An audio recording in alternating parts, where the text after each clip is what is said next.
Акция.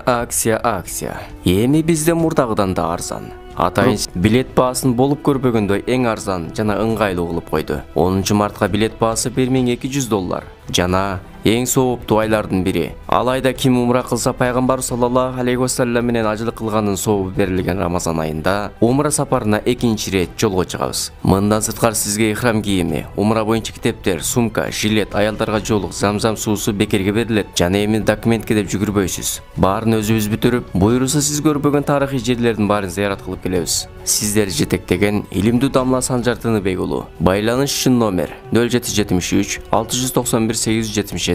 Бир барсанда көңүлүңүздү көксөгөнүн биз менен чогуу арзан жана ыңгайлуу баада билет алып, тилегиңизди орундатып келиңиз. Мындай ыңгайлуу шарттар бизде гана бар. Андыктан жазылууга шашылыңыз. Аллах Таалага чексиз мактоолор. Жанан анын акыйкат пайгамбары Мухаммад Мустафа саллаллаху алейхи вассаламга салават саламдар болгон болсун. Аллахка мактоолор болсун. Бизди өзгөчө өзүнүн коногу кылып Байтулла өзүнүн үйүнө чакырганына. Себеби муну барлык жерде угуп жүрөсүздөр. Аллахтын үйүнө келүү бардык адамдарга насип кыла бербейт. Убактысы кеңирилерге деле, акчасы көптөргө деле, акылы көптөргө деле насип кыла бербейт. Насип кылганына. Ал акчасы болбосо деле, буга шыгы болбосо деле насип кылса келип Аллахтын коногу болуп кетүү насип кылган болсо эле болот. Анан абалды байкаштырып атасыздар, ушул жердегилердин бардыгы сиздерди Аллахтын коногу деп сыйлашат.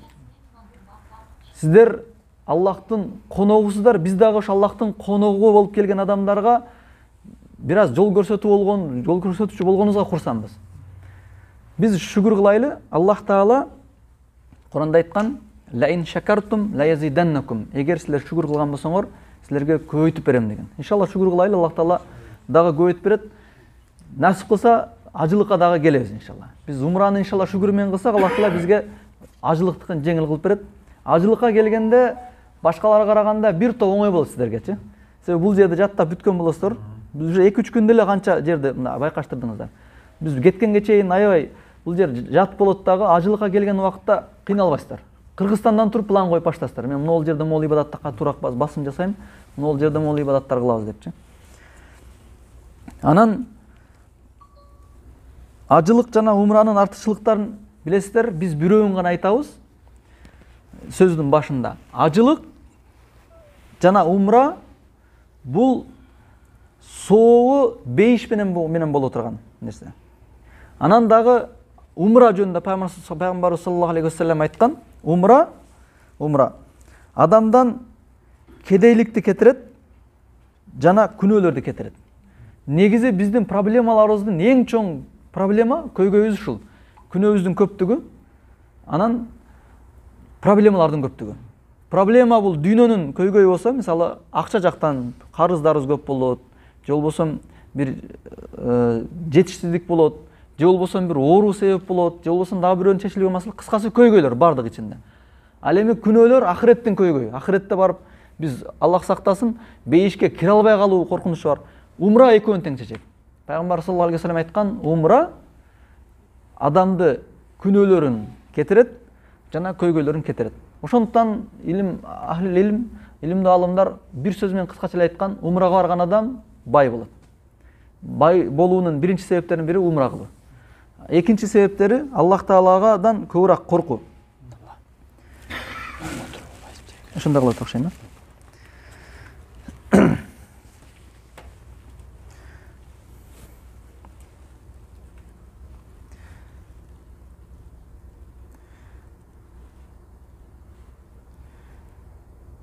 Анан пайгамбар саллаллаху алейхи вассалам умра жөнүндө мындай деп айткан: умра мурунку умранын ортосундагы болгон, эки умранын ортосунда болгон күнөөлөрдүн кечирилишине себеп болот деген. Биз мисалы азыр умра кылдык. Биринчи келген күнү умра кылдык. Андан кийин дагы умра кылдык. Сонун ортосундагы күнөөлөр кечирилет.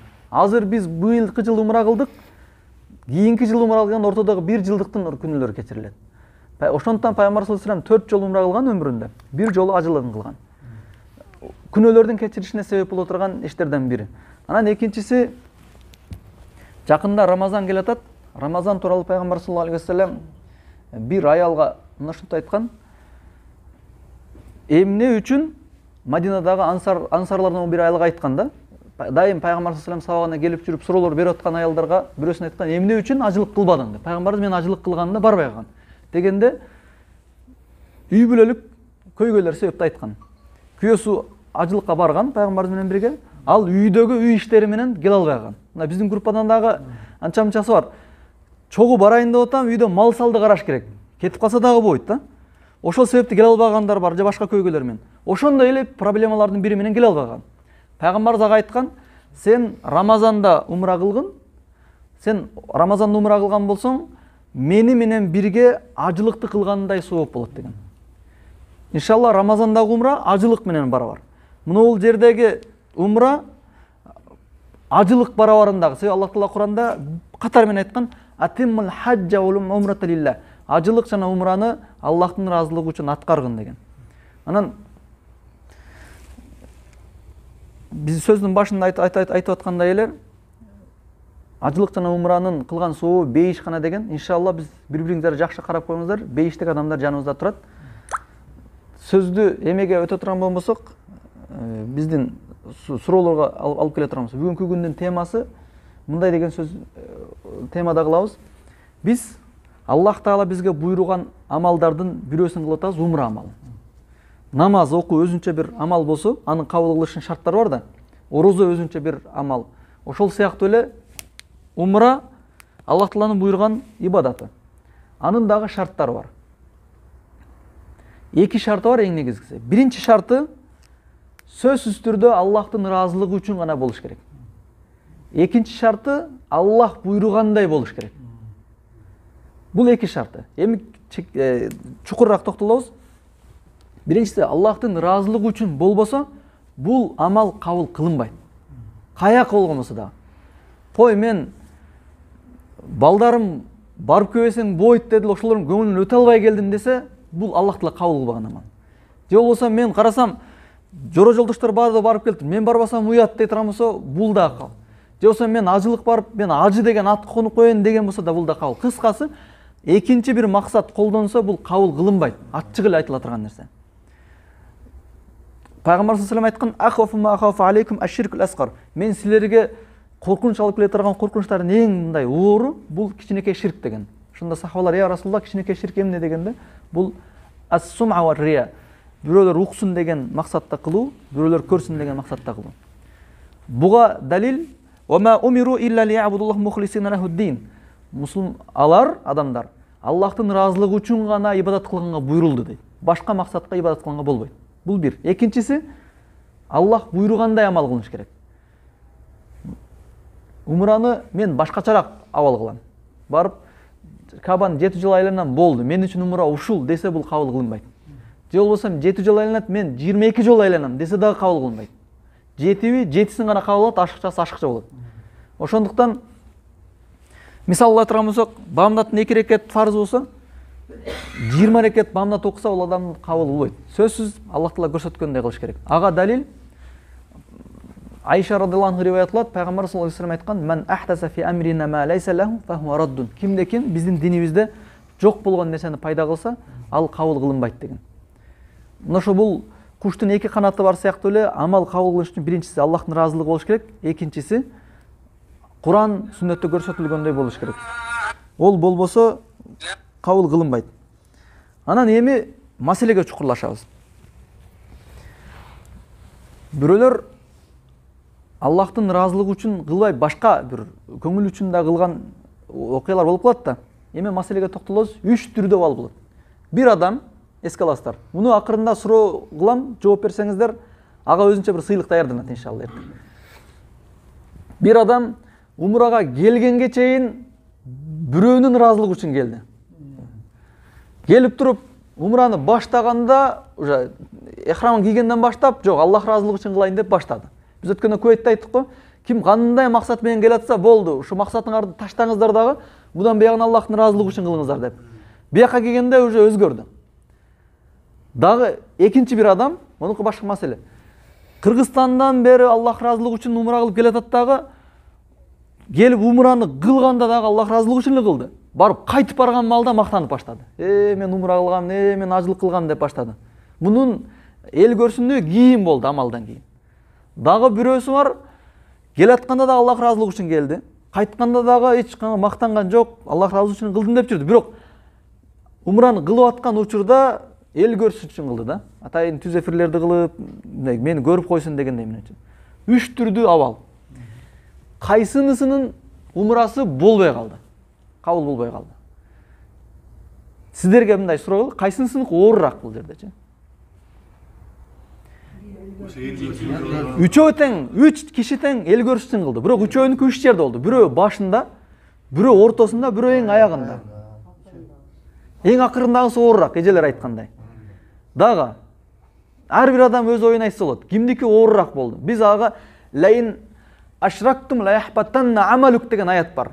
Эгерде силер ширк кылсаңар, амалыңар күйүп кетет деген. Бул эл көрсүн кылуу, ал ширктин кичинекей. Бул умра деген амал жок болот паштычы. Ушу 3 адамдыкын кайсынысыныкы жок болду? Эжелер айткандай, эң аягында бар мактанды күйгүздү. Сен эң акыркысын эсептеп атасыз, бул да туура эле коюн. Бирок бир жагы бар да, белки дагы жана Хабиб, ахи, في موبايل أنت؟ لحظة إن شاء الله. نعم هنا اجلس إن شاء الله لحظة. Жанагы умра кылып келдим, мактанып дегенде. Алла Таала жараткан жеринде Кабаны көрүп келдим деп мактаныш мүмкүн. Кеттик, эми жооп бергенге өтөбүз. Умранын башында башка бирөөнүн ыраазылыгы үчүн келип туруп, кийин ортодо башталганда Аллах ыраазы үчүн кылды да. Мунуку чоң күнөө. Тооба кылган болсо, Аллах кечирсе, мунуку жетиштүү болду. Мунун амалы умрасы ойдон калды. Умра бүткөндөн кийин Кыргызстанга карап көбүрөөк мактанып калды. Аш берип деп кыйла автотет кылгысы келип калды да, мисалы. Мунуку дагы күнөө, эгер тооба кылса Аллах Таала кайтарат, умрасы ойдон калды. Бирок ортодогусу Кабаны айланып атканда, Сафа Марва кылып аткан маалда эл үчүн кылган болсо, башка үчүн кылган болсо, бул умрасын башкадан кылыш керек. Себеби бул амал кылынып аткан учурда башка үчүн кылып берип атат. Ошондуктан мунун амал эмес. Ошондуктан эмеге башкадан кылыш керек болот. Бул жанагы келген аят амалыңар күйүп кетет деген ушул. Намаз деле ошол. Мисалы, бирөө намазды башташтан алдын эл көрсүн кылды, дагы намазды баштаганда Аллах ыраазы үчүн кылды, бул намазы намаз. Бирок башындагысына күнөөкөр болот. А бирок намаздын ичинде бирөө эл көрсүн кылып түздөн окуса, намазын башкадан окушка туура келип калат. Иншалла сөздү да улантабыз. Тагыраак айтканда биз 10 күн ибадат кылсак, башка 130 жыл ибадат кылгандай эле көп болот. Аялдар кече апарып келдик, бүгүн да бара берсиңер карап. Шериктер бар да билет аны. Автобус менен барасыздар, намазды окуйсуздар, келесиздер. Анан харамда аткарыла турган иш не дейсиз? Апар алып келет. Харамда Кабаны жөн эле 2 сааттан 7 жолу айланып туруп, таваф ибадатын кылсак болот, намаз окусак болот. Анан кошуп ибадат кылабыз десек, анда кече көрсөткөн умрага барып келсек болот адилинче. Ого, бияктан сиздер эле барбадыңыздар, экинчисине көрө элексиздер да. Калгандары бир сыра көрдү да, шерик болду. Барсаңыздар болот. Вазифа жанагы намаз тууралуу топтор. Намаз окуп калган болсок, бирisi хасыр окуп атат. Кээбирибиз толук окуп атабыз, кээбирибиз хасыр окуп атабыз. Кайсысын кайда неме кылсак болот ошо. Түшүндүрүп койсоңуз. Толук окуй бериңиздер бу жердечи. Өзүнүн боюнча окуй берсиңиздер. Толук окуй бериңиздер. Кечелер сүннөт парсын бар. Куптанда аралашып окуп жүрөсүң, не касыр окуп атасың. Аны айтып коюш керек. Талашкан Кыргызстанга барып кылабыз, бизде окуй бериңиздер. Жок, биздикилер толук окуп. Беркилер айтпайт кийинки келгенде. Не касыр окуп атасың.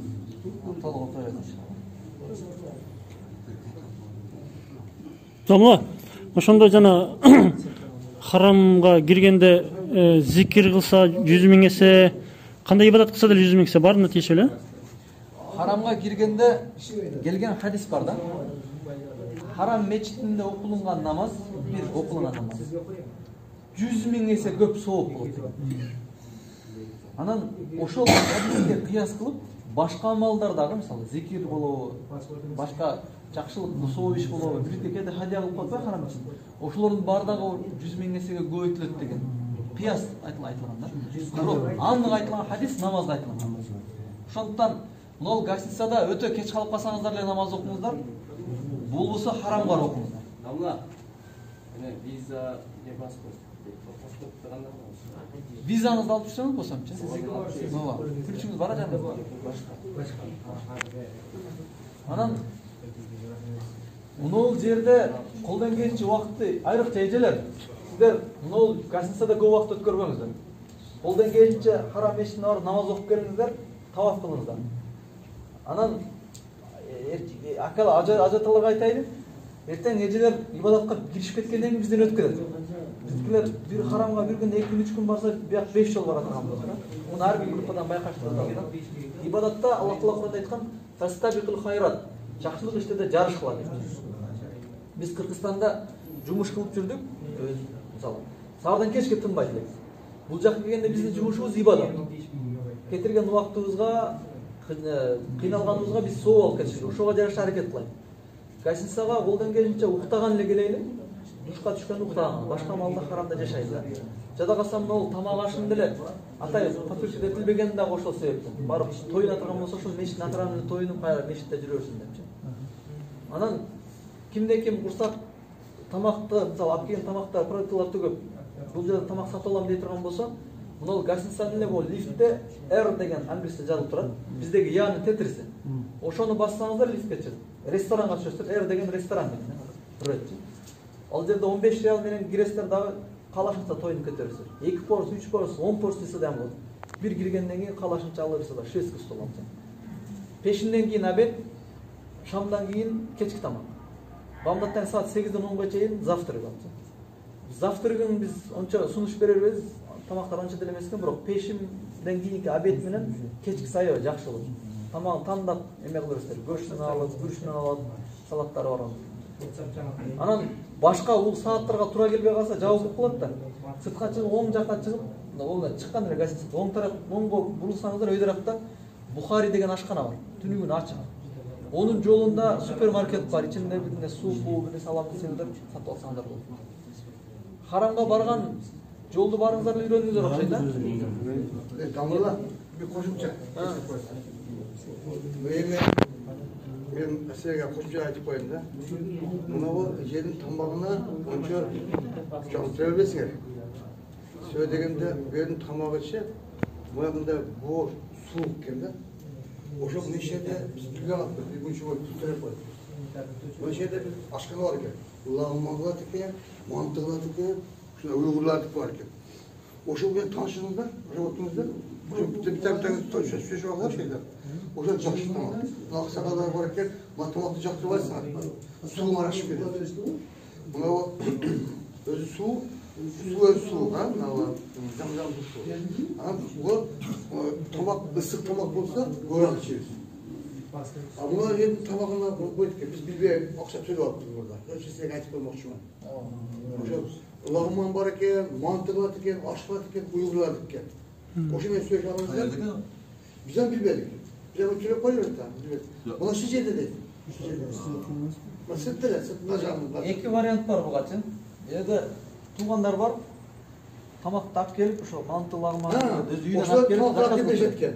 Анан экинчи вариантта мен да чыкканда таксиде турат го барды да чын. Биздин кыргызча сүйлөп атпай, уйгур. Ошолорго айтсаңыздар, тамакты заказ акчасын берип койсоң алып келип беришет. Саат келишимин чын. Үчүнчү варианты бар. Таксиге отурасыздар дагы Огус деген булар. Уйгурский ашкана бар. Барсаңыздар лагман жанагындай тамактар бар. Бул эми өзүнүн тили менен сүйлөйт. Төртүнчү вариант бар.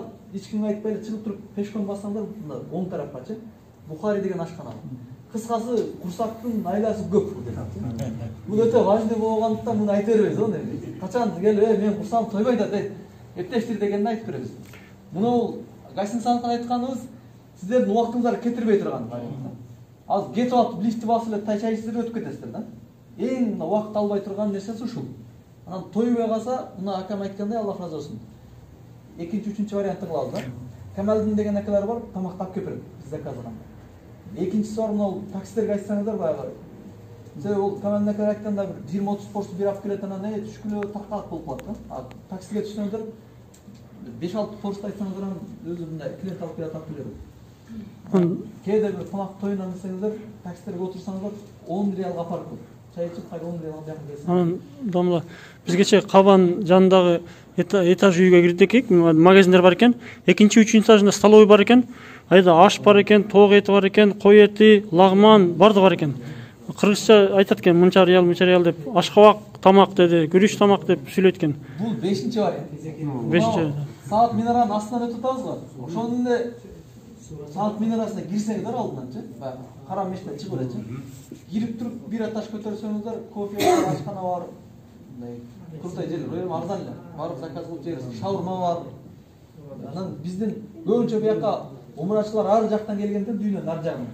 Эптеп сиздердин тилиңиздер менен сүйлөшкөнгө аракет кылам. Кыргызча сүйлөсөңүздөр ham түшүнүп кетет, орусча сүйлөсөңүз түшүнүп кетет. Анан негизи бул эми главный маселе эмес, кийинки маселеге өтөлү. Немени умрага барып келгенде үйрөнүп алдыңыздар окшойт, а? Такси менен барасыздар, такси кайра алып барып келип коет атам, кече үйрөндүм. Анан эртең зыяратка чыгабыз, 100% чыгыңыздар. Биз ажылыкка барган жерлерге барабыз, эртең ажылык кылабыз. Мындай деп ниет кылып коелу, эртең ажылыкка кеттик. Арафатка барабыз, Муздалифага барабыз, ажылык болгон жер. Анан жакшы көңүл бурасыздар, кийин ажылыкка келгенде заранее эле бизге белгилүү болот да, мен жерге келебиз, ал жакка келебиз деп. Жада калса ажылыкка доступ берилбеген жерлерге киребиз биз. Анан тарыхый жерлерден өтөбүз. Пайгамбарыбыздын эмеси Саурун күрүнө denk келип, хижрат кылгандагы жерлери бар. Ал жерде сабак өтөт өзүнчө. Эртең ушул саат 8ге ошол аракет кылырсыздар. Ошо саат 8ге дегенде дамла 8ге чейин баардыгыбыз даяр болайлы. 8де туруптур, анан болуп кетип калат. 8ге баардыгыбыз жерде болгонго үйрөнөлү. Бамдатка эртең баратыраак болсоң, эртерээк барыш керек экен. Саат 6да ошо жерде окуп кал. Анан ошол жерге келген эмелерге карап туруп неме кыла берели. Пайгамбар саллаллаху алейхи ва саллям мындай дуаны бизге үйрөттү. Аллах Таала Куранда келген: Rabbana la tuzigh qulubana ba'da idh hadaytana wa hab lana min ladunka rahma innaka antal wahhab. Бул дуаны кыргызчасын айтсаңыздар да болот, арабчасын айтып алсаңыздар нур үстүнө нур. Бул дуанын мааниси: Аллахым биздин жүрөгүбүздү ыйман даамын таткандан кийин башка адашуу жакка карап бура көрбө. Бизди ибадатта калтыр, адаштыруучулардан кылбагын. Чындыгында сен берешен затсың, туура жолду бер деген дуа. Анан бул аяттын түшүүсүнүн себеби Пайгамбар саллаллаху алейхи ва саллям жанында жүргөн сахаба болуп жүргөн. Куран түшсө, Куранды жазып жүргөн китеп кагаздарга. Ошол адам дүйнө кызыкчылыгы үчүн бир аз акча берип, мушриктер аны динден айныткан. Тағы айтканда предательство жасаткан. Ага чоң акча сунуштап берген дагы бир сөз үчүн түшкөн Куран адамдын сөзү, анткени мен дагы өзүмө кошуп жазып коет элем деп айтып кой деген сөз. Ошол сөздү айткан мушрик болуп динден чыгып кете берген. Ахиреттин бул дүйнөдөгү кичинекей аз нерсеге алмаштырган. Ошондо ушул аят түшкөн: Аллахым менин жүрөгүмдү ыйманга келгенден кийин кайра адашууга бузба. Буну неге айтайын атам сиздерге? Биз анча-мынча адам келе албаган неаматты таттык да бизчи. Аллахтын Байтуллахына келдик. Мына Кабага киргенде Кабанын алдында ыйман кандай көтөрүлгөнүн көрдүңүздөр, мисалы. Эми бизге жүрөгүбүзгө ыйман бергенден кийин Аллах Таала бизди адашуучулардан кылбасын. Эртең баргандан кийин ахиретти унутуучулардан кылбасын. Бул дүйнөдө ашып барсак 60-70 жыл жашайбыз. Одан ашык жашагандар саналуу гана. Пайгамбар айткан: "Менин үммөтүмүн жашы 60-70 аралыгында." Ал эми ахиреттик жашоо түбөлүк. Ахиретте же түбөлүк бейиш болот, же түбөлүк тозок болот. Ошондуктан сиздер ыйманды таттыңыздар, далил турду, Кыргызстанга барганда адашуучу болбоңуздар. Бул жерде харамдын баракасы менен, ибадаттын берекеси менен биз өтө туура жүрөбүз. Бирөөнүн 1 сом, 2 сом алдындай жегибизге ыйманыбыз бекем болуп турат. Бирок бизге чыныгы сыноо Кыргызстанга барганда башталат. Ошондуктан ажаталар өзгөчө айтайын. Барганда, Кыргызстанга барганда намаз таштоочу болбоңуздар. Аллах Таала инна солата канат алал муъминина китаба мавкута деген намаз мусулмандар үчүн фарз кылынды жана өз убагында окула турган кылып милдеттендирилди. Намазды таштабайбыз. Бирөөлөрдүн эттерин жебейбиз, жамандабайбыз. Бул шариатта тыюу салынган нерсе, бизге көрүнүктүү болгон нерсе. Анан Аллах Тааладан коркобуз. Эжелер өзгөчө. Аллах эркектерге айтылган нерсе, гыйбат болгон нерселерди таштайсыздар. Биздин ахиретибизге зыян болот. Нол жерде канчалаган эселеп 100 миң эсе көптөгөн соопту аяк барганда кайра чачып койбойлу. Жана Аллах Таала Куранда айткан эле жолукту таштабайбыз. Намазды таштабаган сыяктуу эле жолукту да бекем болобуз.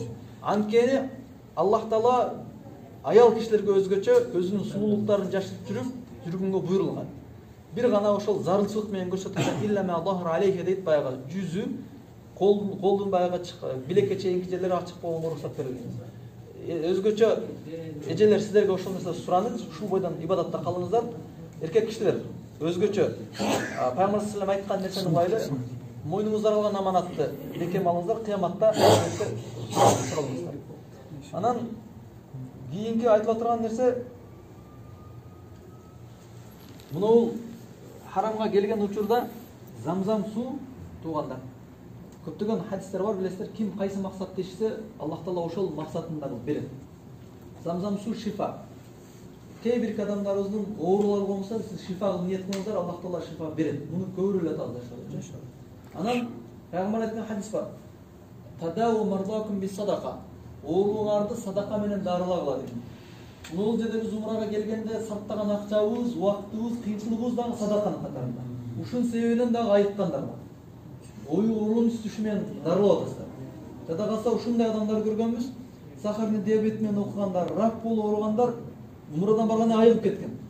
Кандай болду дегенде, булар оорусун садака менен дарылар. Пайгамбарыбыз бир келип сураган. Бизде ушундай адамдар бар, өмүрү оорудан айыга албай жүрөт дегенде, тадау мардакум би садака. Ооруңарды садака менен дарылагы. Ол деген сөз кандай? Садака кылгыла, Аллах Таала шифа берет. Сиздер иншаллах бир ибадаттын ушул жагында алып келе жатсам, замзамды эч болбосо күнүнө 3 литр 4 литр ичкенге аракет кылыңыздар. Бул жакка да алып келип, тифалга чай кылып, дандап алып чай кылып ичиңиздер, кофе кылып ичиңиздер. Мына сыртта мына магазинде 3 литрлик, 4 литрлик идиш сатат баягындай. Пакетке окшогон. Ошону сатып алып, сумкага салып алып келесиздер дагы замзамды харамга намаз окуп келатканда куя келиңиздер дагы ичиңиздер. Алып келип, кичинекей баклажкаларга куюп бир аз сумкага дагы алып алыңыздар. Анан замзамды ким урсагы ач болуп ичкен болсо, урсагы тоет, чаңкап ичкен болсо, чаңкагы канат, оорулуу болуп, оорума шифа болсун деп ичкен болсо, ошол шифа болот. Кимдин сахарный диабет болсо, кимдин давлениясы болсо, кимдин да башка оорулар болсо, ичиңиздер. Ал иншалла шифа болот. Мына ушу замзам боюнча суроо пайда болду эле. Мисалы биздин могу материалдык ооруларды айтабыз го. Менин иманым алыс болсо, иманым бекемделсин. Жүрөктө ар кандай шек күмөндөр болот, ошолорго материалдык эмес бир кандайдыр немелерди ниет кылса деле кабыл болор, Албетте ал. Эмеде замзамды ичкенде бул азыркы айтылып аткан нерселер жалаң сырткы көрүнүштөгү адам. Эми жан дүйнөнүн тазалыгы дагы замзам менен кетет. Жан дүйнөнүн оорулары бар, бир нече оорулар. Биринчиси кекчилдик деген оору бар, текеберлик деген оору бар, көрө албастык деген оору бар. Бирөөгө менен чабышуу деген дүйнөлүк маселе. Ушулардын бардыгын дагы тазаланат иншалла. Замзам суусу менен. Мына байкаңыздар эле да. Мурунку ажыга, умрага келгендер дагы биздин арабызда. Келгенден кийин бир күндөн кийин нур болуп баштайт го. Бул биринчи себептердин бири замзам. Экинчиси Кабанын жанында ибадат кылгандары эми. Анан үчүнчүсү ушул Аллахтын коногу болуп келгенде Аллахтан өзүнүн коногун ушундагы нур менен сыйлайт. Анан ушул нурду иншалла сактап калыңыздар. Анан жеке эскерте турган нерсе, муну кийин дагы улантабыз. Дуага бекем болуңуздар. Дуалар качан кабыл болот? Адам Аллахка эң жакын турган учурда. Сиздер Аллахка эң жакын болгон учурда. Саардан кечке ибадат менен жүрөсүздөр да. Аллах Таала өзүнө ибадат кылып келген адамдардын дуасын кабыл кылат. Ошондо сөзсүз түрдө биздин жакын туугандарга сураңыздар, өзүңүздөргө сураңыздар. Ахиреттик ишти болсун, дүйнө иш болсун, дуага бекем болуңуздар. Иншалла кайсыл точкада жүрсөк дагы ибадат кабыл боло турган болот. Biz ötken avtobusda da bir sıra ayttık. Bunu haram territoriyası mı? Biz turgan yer dagı. Bul жерде дагы дуалар кабыл. Машалла. Барып Кабанын алдына барганда Кабаны көргөн убакта дагы дуа кабыл. Машалла.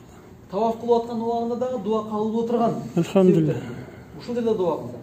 Тавафты бүтүп 2 рекат намаз окутасыздар таваф. Ошондон кийин дагы дуа кабыл болуп турган. Алхамдулилlah. Тавафтан чыгып Сафа Марва жакка өткөндө замзам ичип атканда дагы дуа кабыл болуп турган. Сафа Марвага барып туруп Марва Сафа жаққа шығып тұрып Кабаны қарап тұрып дуа қылдырсыздар ғой башташтан. Ошол жерде дағы дуа қабыл.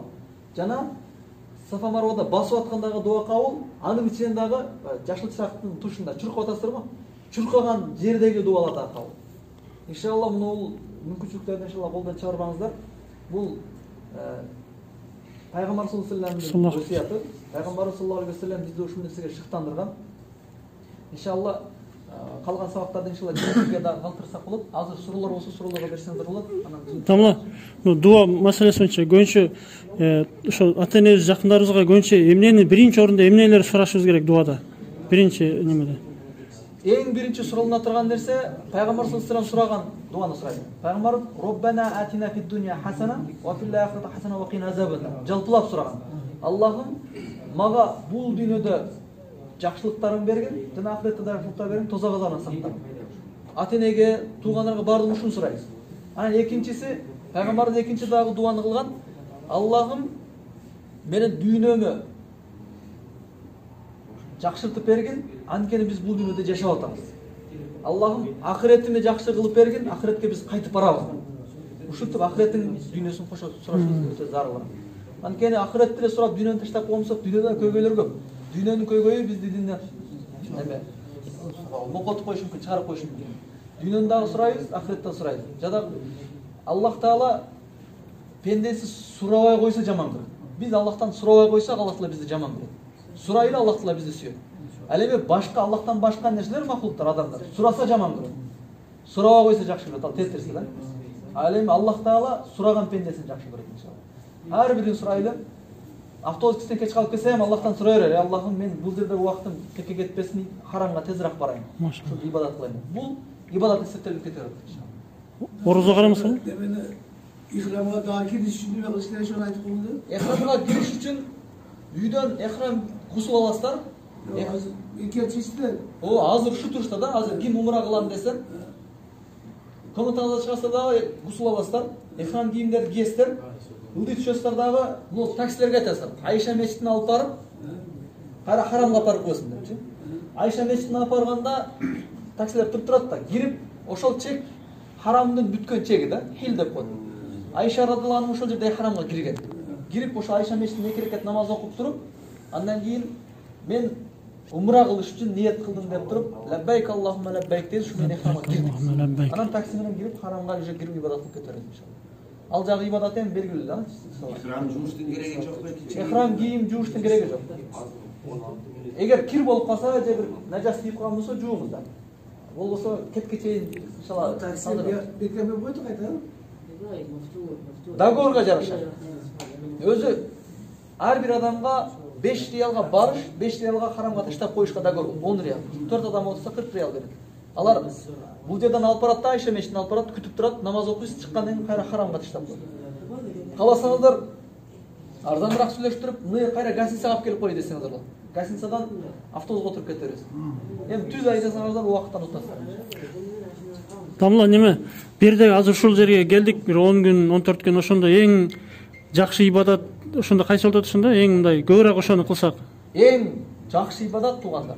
Айта турган нерсе, Кабага барасыздар дагы таваф кылып, 7 жолу айланып туруп 2 рекат намаз окуш. Бул сүннөт болгон 100% туура келет. Алымдар көп умра кылганды да жактырып берген. Кайра карабай, келсе 10 күн турса 20 жолу, 10 жолу умра кылгандар бар го. Умра кылса тосук жок, соо бар, бирок өзү үчүн умра кылдык. Дагы 1-2 адам үчүн умра кылайлы да, көбүрөөк.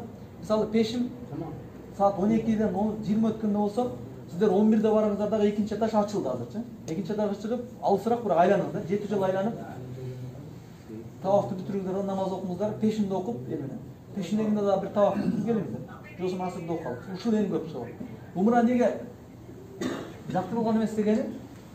Пайгамбарыбыздын айылы Айша радыйаллаху анха умрага келгенде ал умра кыла албай калган. Себептер мененчи. Анан пайгамбарыбыз бир турган үкасы Айша радыйаллаху анха бир турган акасы Абдурахманды жиберген. Абдурахман экөө ошол азыркы биз Айша мечитине бардык го. Ошол чекке барып ихрамга ниет кылды. Пайгамбар үйрөткөн. Анан жанында Абдурахман ибн Абу Бакр ихрамга кирген эмес. Чоң эрчип келип харамдын алдына келип күтүп турган.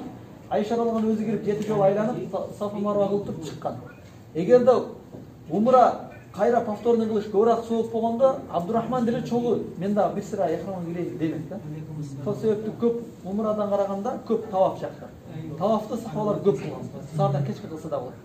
Акыры пут тартпаганда отуруп Куран окуңуздар, дуа кылыңыздар. Күч болсо таваф кылып. Таваф өтө жеңил. Муну эле кийимдер менен эле барасыздар дагы. 7 жолу айланып, 2 рекет намаз окусуздар, бүттү таваф. Тавафты бирөөнүн атынан кылсаңыздар болот. Паланчанын атынан таваф кылайын дейсиңер дагы ниет кылып туруп эле айланасыздар. Тирүү адамдын атынан Тирүү адамдын атынан айтсаңдар болот. Машалла. Азыр эми экинчи атышкан ачып койдук. Машалла. Алла разы болсун. Сіздерден сұраныш, бір-біріңіздерді умраға кетіп жатқан айтып алыңыздар. Шерік болсаңыздар, таксиге де қарыздар. Жолда үйретіп. Алла разы болсын.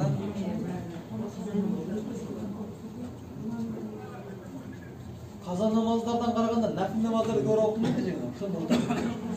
Себебі нафил намаздар жүзімізі көп болды да, қаза намаздар бірлерін ойда қалады да. Қаза намаздар оқысақ 2 рекет оқып. Нафилді түні оқысаңыз 2 рекеттен оқисыз. Күндіз оқысаңыздар 4 рекеттен оқисыз. Дуа қылыңыздар, сауақты жинтықтайлы иншалла. Амин. Кем? Yok. Ya yok. Yok. Öyle asla. Yok. Ne kalmış?